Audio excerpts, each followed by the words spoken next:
Assalamualaikum warahmatullahi wabarakatuh.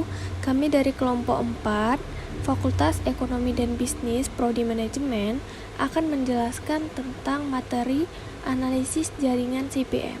Sebelum itu, saya akan memperkenalkan nama dari kelompok 4. Perkenalkan, nama saya Haila Afifah. Lalu ada M. Nanda Iksanul Hasbi, M. Bayu Hijrah, Rio Eka Widana, Umi Latifah Batubara, dan Abdurrahman Sayuti.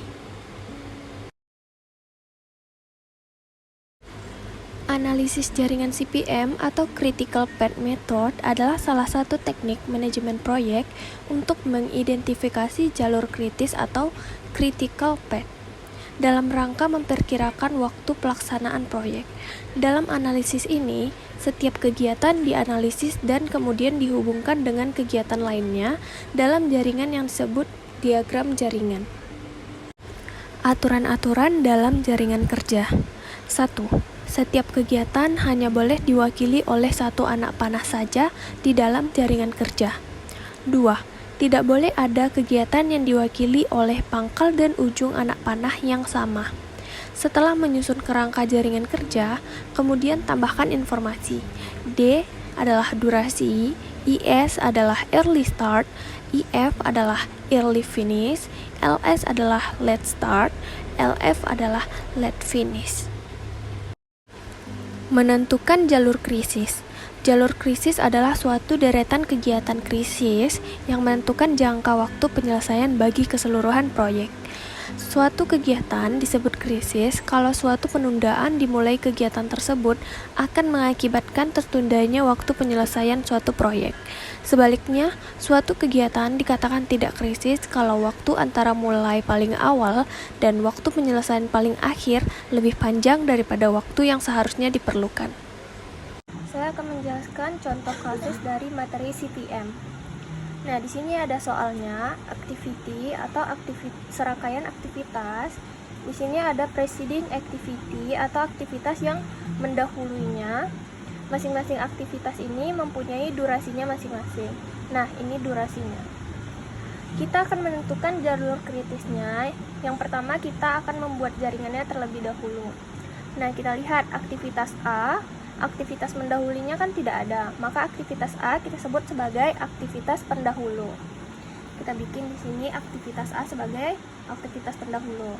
Kita lihat aktivitas B, aktivitas pendahulunya adalah A, dan aktivitas C, aktivitas pendahulunya juga A. Maka kita bikin jaringan seperti ini. Ini aktivitas B dan ini aktivitas C. Kita lihat lagi di aktivitas D, aktivitas yang mendahulunya itu adalah aktivitas B. Maka kita tarik garis dari aktivitas B untuk membuat jaringan aktivitas D. Kita lihat lagi ini aktivitas E, aktivitas mendahulunya itu adalah C. Maka kita tarik garis seperti ini. Ini adalah aktivitas E. Nah, di sini ada aktivitas D dan E, maka kita gabungkan aktivitas E dan E, D dan E. Untuk aktivitas F dan H itu kan tidak ada di aktivitas pendahulu, maka kita sebut aktivitas F dan H ini sebagai aktivitas akhir. Maka kita lihat di sini aktivitas F, aktivitas pendahulunya itu adalah B, maka kita bikin aktivitas F-nya seperti ini. Aktivitas H-nya ini, aktivitas pendahulunya adalah C, maka kita tarik garis seperti ini. Ketika sudah kita bikin seperti ini, kita tambahkan durasi setiap aktivitasnya. Aktivitas A, durasinya adalah 2. Ini adalah aktivitas A. Aktivitas B, durasinya 6. Aktivitas C, durasinya 4. Aktivitas D, durasinya 4. Aktivitas E, durasinya 2. Aktivitas F, durasinya 1. Aktivitas G, durasinya 2. Aktivitas H, durasinya 1. Nah, ini kita tulis ulang lagi ya, akan tetapi notnya kita akan perbesar seperti ini. Nah, ini kita bagi lagi dan kita isi nomor. Sini ada 1, 2, 3, 4, 5, dan 6. Di sini ada not, yang ini adalah ET, yang ini adalah LT. ET itu adalah waktu awal yang dapat dimulai semua kegiatan yang berpangkat di not. Lalu LT itu adalah waktu paling lambat bagi selesainya semua kegiatan berujung di not I. Sebelum itu kita buat panahnya terlebih dahulu. Seperti ini. Lalu kita buat durasinya. Ini durasi A 2, durasi B 6, durasi C 4, durasi D 4, durasi E 2, durasi F 1, durasi G 2, dan durasi H 1. Lalu kita akan mengisi semua notes ini. Jika kita memulainya ke kanan, itu kita mencari maksimum, maka kita ambil angka terbesar. Jika kita dari kanan ke kiri, itu kita mencari minimum, kita ambil angka yang terkecil. Nah, di sini untuk awalannya kita tulis 0. 0 kita tambah dengan durasi 2. 0 ditambah 2 berarti 2. Lalu kita lanjut ke aktivitas D dan C. Nih, 2 ditambah 6, 8. Lalu kita masukkan 8 ke sini. 2 ditambah 4 adalah 6. Sini kita isi 6. Nah, di sini ada 8 ditambah 4 adalah 12, atau 6 ditambah 2 adalah 8. Karena kita mencari maksimum, maka kita ambil angka yang terbesar. Berarti yang kita ambil adalah 8 ditambah 4, berarti 12. Nah, aktivitas G ini tidak akan bisa dimulai sebelum aktivitas D dan E ini selesai. Maka kita lanjutkan ke aktivitas yang G. Yang G ini adalah 12 ditambah 2 adalah 14. Atau aktivitas F-nya 8 ditambah 1 adalah 9, 10 ditambah 1 adalah 11. Maka kita ambil angka terbesarnya yaitu 14. Jadi kita sudah mengetahui waktu yang dibutuhkan untuk menyelesaikan satu proyek ini. Waktu yang dibutuhkan adalah 14. Nah, sekarang kita tinggal mencari LT-nya. Untuk mencari LT kita menggunakan minimum, berarti angka yang terkecil yang kita ambil. Di sini 14 dikurang 2 adalah 12. Lalu 12 dikurang 2 adalah 10. 12 dikurang 4 adalah 8.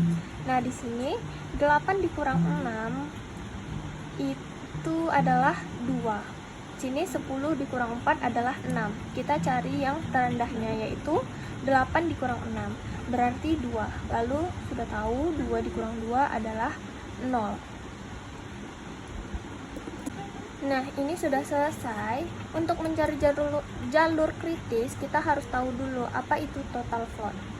Total float itu adalah aktivitas IJ dilambangkan dengan TFIJ, adalah waktu yang diperkenankan untuk kegiatan IJ. Boleh ditunda tanpa menunda penyelesaian proyek secara keseluruhan. Nah, saya akan menjelaskan total float dari aktivitas I dan J. Dapat dilambangkan dengan TF, I, dan J. Adalah jumlah waktu yang diperkenankan untuk kegiatan I dan J. Boleh ditunda tanpa menunda penyelesaian proyek secara keseluruhan. Kemudian di sini dapat ditulis dengan notes I, ETI, LTI. Di sini ada TIJ, dan di notes yang ini ada J, ETI, dan LTI. Nah, total float-nya itu bisa ditulis dengan TF dalam kurung I, J sama dengan LT dalam kurung J dikurang ET dalam kurung I dikurang TIJ. TIJ itu adalah durasi, yaitu dikurang dengan durasinya. Di sini kita gabungkan activity A, B, C, D, E, F, G, dan H. Total float-nya kita gabungkan, berarti aktivitas A yaitu TF dalam kurung 1,2 sama dengan 2 dikurang 0 dikurang 2 sama dengan 0. Sini aktivitas B, total float-nya itu yaitu TF dalam kurung 2,3 sama dengan 8 kurang 2 dikurang 6 sama dengan 0. Aktivitas C, total float-nya itu dalam kurung 2,4 sama dengan 10 dikurang 2 dikurang 4 sama dengan 4. Aktivitas D, total float-nya itu 3 dalam kurung 3,5 sama dengan 12 dikurang 8 dikurang 4 sama dengan 0. Aktivitas E total floatnya adalah dalam kurung 4,5 sama dengan 12 dikurang 6 dikurang 2 sama dengan 4. Aktivitas F total floatnya dalam kurung 3,6 sama dengan 14 kurang 8 dikurang 1 sama dengan 5. Aktivitas G total floatnya dalam kurung 5,6 sama dengan 14 dikurang 12 dikurang 2 sama dengan 0. Aktivitas H total floatnya adalah 4 dikurang 4 dalam kurung 6 sama dengan 14 dikurang 6 dikurang 1 sama dengan 7. Nah, di sini ada aktivitas kritis, aktivitas yang memiliki total float sama dengan 0. Lalu di sini ada jalur kritis, dari not awal ke not akhir yang terdiri atas aktivitas kritis.